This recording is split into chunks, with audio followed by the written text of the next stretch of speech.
Hello everyone, KSET Commerce classes ಗೆ ಸ್ವಾಗತ. I hope all are doing good and preparing well for your KSET UGC NET and Assistant Professor examinations. Yes, let's start the video. So in this class, I'm going to explain about meaning and types of shares, correct? So in business finance, this share is one of the very important topic. They may ask it in your KSET exam or UGC NET exam or assistant professor exam. So shares ಅಂತ ಅಂದರೆ ಏನು, ಅದರಲ್ಲಿ ಯಾವ್ಯಾವ types ಇದೆ ಅನ್ನೋದನ್ನ ನೀವು ಪ್ರಾಪರಾಗಿ ತಿಳ್ಕೊಳ್ಳೇಬೇಕು ಅಲ್ವಾ. ಅದಕ್ಕೋಸ್ಕರ ನಾನು ಈ ವಿಡಿಯೋದಲ್ಲಿ ಸಿಂಪಲ್ಲಾಗಿ ಎಕ್ಸ್ಪ್ಲೇನ್ ಮಾಡ್ತಾ ಇದ್ದೀನಿ. ಶೇರ್ಸ್ ಅಂತ ಅಂದರೆ ಏನು, ಅದರಲ್ಲಿ ಯಾವ್ಯಾವ ಟೈಪ್ಸ್ ಇದೆ ಅಂತ. Let's come to the part of that. So meaning of shares. Shares ಅಂತ ಅಂದರೆ ಏನು? ಶೇರ್ಸ್ ಅಂತ ಅಂದರೆ ಇಲ್ಲಿ ಕ್ಲಿಯರ್ ಆಗಿ ಮೆನ್ಷನ್ ಮಾಡಿದ್ದೀನಿ, ಸಿಂಪಲ್ ಲ್ಯಾಂಗ್ವೇಜಲ್ಲಿ ಮೆನ್ಷನ್ ಮಾಡಿದ್ದೀನಿ ಅಲ್ವಾ. ಶೇರ್ಸ್ ಅಂತ ಅಂದರೆ it represent A unit of ownership in a company. Shares ಅಂತ ಅಂದರೆ ಏನು, ಆ ಕಂಪನಿಯ ಓನರ್ಶಿಪ್ ಏನಿರುತ್ತೆ ಅಲ್ವಾ, ಅದರಲ್ಲಿ ಒಂದು ಪಾರ್ಟನ್ನು ಏನಂತ ಕರಿತೀವಿ ಅಂತ ಅಂದರೆ ಒಂದು ಯೂನಿಟನ್ನು ಏನಂತ ಕರಿತೀವಿ, ಶೇರ್ಸ್ ಅಂತ ಕರಿತೀವಿ. ಸೊ ಯಾರು ಶೇರ್ಸನ್ನು ಪರ್ಚೇಸ್ ಮಾಡ್ತಾರೆ, person who by shares become share holder and gets ownership right in the company. So ಯಾರು ಆ ಒಂದು ಕಂಪನಿ ಶೇರನ್ನು ಪರ್ಚೇಸ್ ಮಾಡ್ತಾರೋ ಅವ್ರು ಏನಾಗ್ತಾರೆ, ಶೇರ್ ಹೋಲ್ಡರ್ ಆಗ್ತಾರೆ, ಆ ಕಂಪನಿಯ ಶೇರ್ ಹೋಲ್ಡರ್ ಆಗ್ತಾರೆ.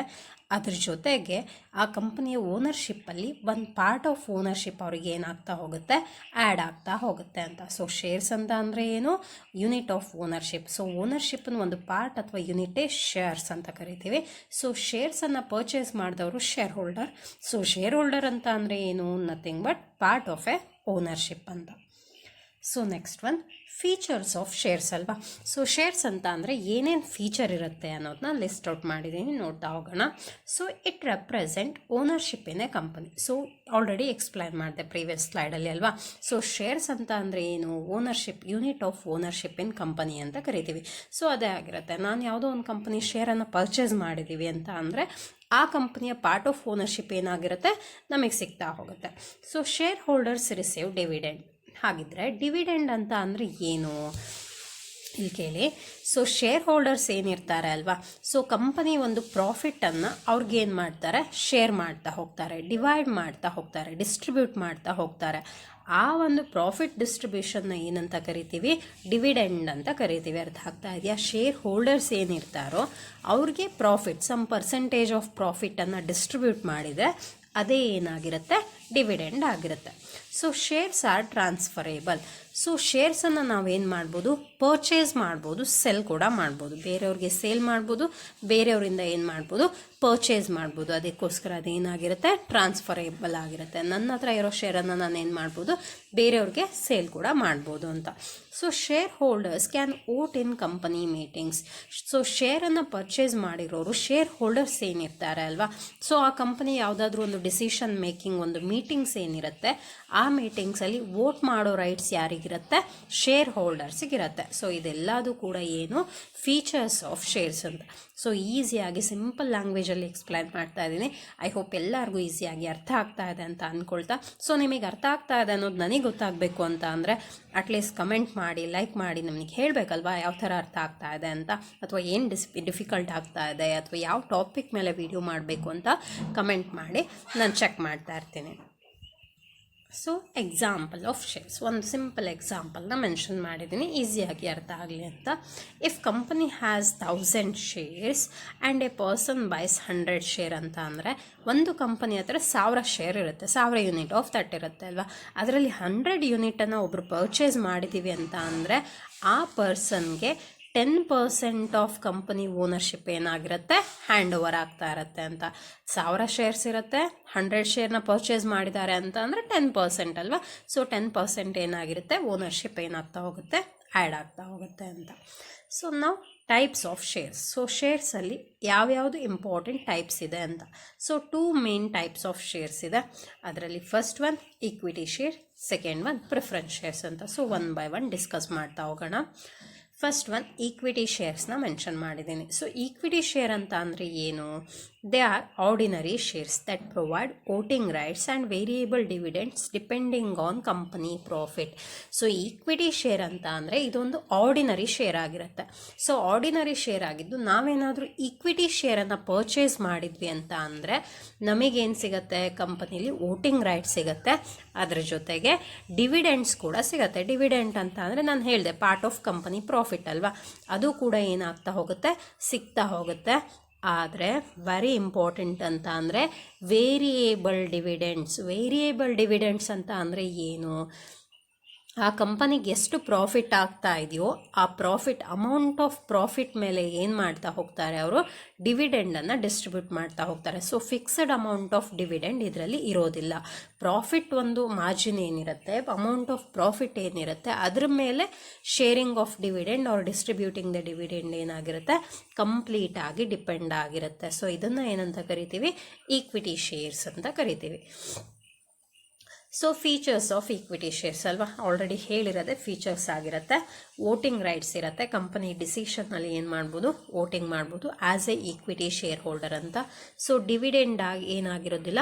Not fixed. ಸೊ ಫಿಕ್ಸ್ಡ್ ಡಿವಿಡೆಂಡನ್ನು ಅವರು ಡಿಸ್ಟ್ರಿಬ್ಯೂಟ್ ಮಾಡೋದಿಲ್ಲ, ಕೊಡೋದಿಲ್ಲ. ಸೊ ರಿಸ್ಕ್ ಏನಾಗಿರುತ್ತೆ? ಜಾಸ್ತಿ ಇರುತ್ತೆ. ನಾವು ಇನ್ವೆಸ್ಟ್ ಮಾಡಿರೋದಕ್ಕಿಂತ ಜಾಸ್ತಿ ನಮಗೆ ಪ್ರಾಫಿಟ್ ಬರುತ್ತೆ, ಡಿವಿಡೆಂಡ್ ಬರುತ್ತೆ ಅನ್ನೋದನ್ನ ಎಕ್ಸ್ಪೆಕ್ಟ್ ಮಾಡ್ತಾ ಹೋಗೋಕ್ಕಾಗೋದಿಲ್ಲ. So some of the risk ಕೂಡ ಇರುತ್ತೆ, ಯಾಕೆಂದರೆ ವೇರಿಯೇಬಲ್ ಡಿವಿಡೆಂಡ್ ಇರುತ್ತೆ ಅಲ್ವಾ, ಅದಕ್ಕೋಸ್ಕರ. And owners of the company. So ಶೇರ್ ಹೋಲ್ಡರ್ಸ್ನ ಏನಂತ ಕರಿತೀವಿ?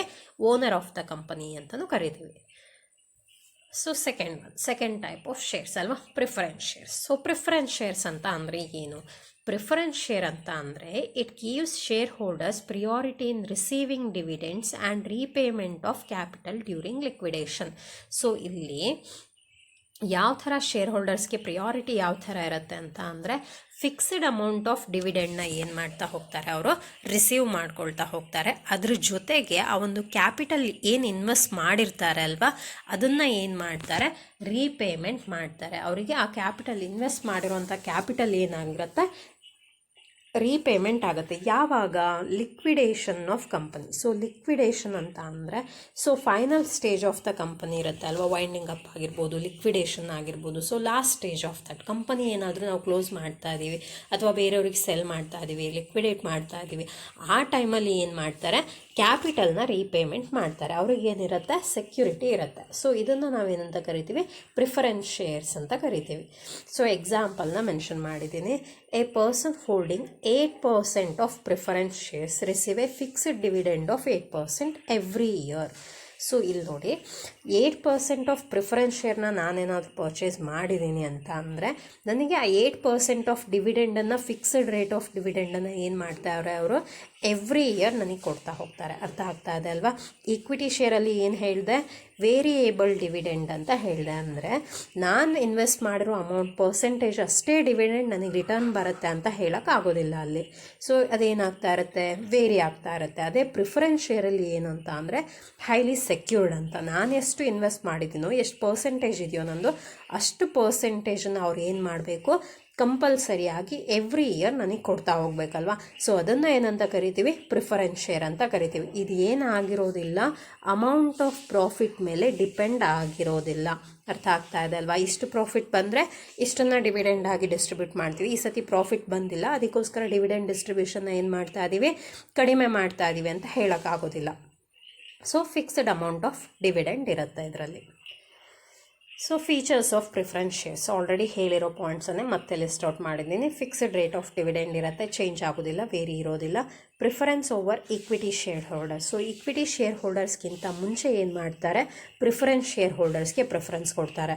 ಇವಾಗ ಡಿಸ್ಟ್ರಿಬ್ಯೂಟಿಂಗ್ ಡಿವಿಡೆಂಡ್ ಆಗಿರ್ಬೋದು, ಆ ಡಿವಿಡೆಂಡ್ ಡಿಸ್ಟ್ರಿಬ್ಯೂಷನ್ ಟೈಮಲ್ಲಿ ಎವ್ರಿ ಇಯರ್ ಏನು ಡಿಸ್ಟ್ರಿಬ್ಯೂಟ್ ಮಾಡ್ತಾರೆ? ಫಿಕ್ಸ್ಡ್ ಅಮೌಂಟ್ ಇರುತ್ತೆ ಅಲ್ವಾ, ಅದನ್ನು ಈಕ್ವಿಟಿ ಶೇರ್ ಹೋಲ್ಡರ್ಸ್ಗೆ ಡಿಸ್ಟ್ರಿಬ್ಯೂಟ್ ಮಾಡೋದಕ್ಕಿಂತ ಮುಂಚೆ ಯಾರಿಗೆ ಡಿಸ್ಟ್ರಿಬ್ಯೂಟ್ ಮಾಡ್ತಾರೆ? ಪ್ರಿಫರೆನ್ಸ್ ಶೇರ್ ಹೋಲ್ಡರ್ಸ್ಗೆ ಮಾಡ್ತಾರೆ. ಸೊ ಆದರೆ ಅವ್ರಿಗೇನಿರೋದಿಲ್ಲ? ವೋಟಿಂಗ್ ರೈಟ್ಸ್ ಇರೋದಿಲ್ಲ. ಕಂಪನಿ ಒಂದು ಡಿಸಿಷನ್ ಇರುತ್ತೆ ಅಲ್ವಾ, ಅದರಲ್ಲಿ ವೋಟಿಂಗ್ ರೈಟ್ಸ್ ಇರೋದಿಲ್ಲ. ಅವ್ರು ಯಾವುದೇ ಥರ ವೋಟ್ ಮಾಡೋದಿಲ್ಲ like equity shareholders. So lower risk compare to equity. So equity ಶೇರ್ಸ್ಗೆ ಕಂಪೇರ್ ಮಾಡಿದ್ರೆ ರಿಸ್ಕ್ ಏನಾಗಿರುತ್ತೆ? ತುಂಬ ಕಡಿಮೆ ಆಗಿರುತ್ತೆ. So I hope this shares and types of shares clear ಆಗಿ ಅರ್ಥ ಆಗಿದೆ ಅಂತ ಅಂದ್ಕೊಳ್ತಾ, so I requesting you to support my channel.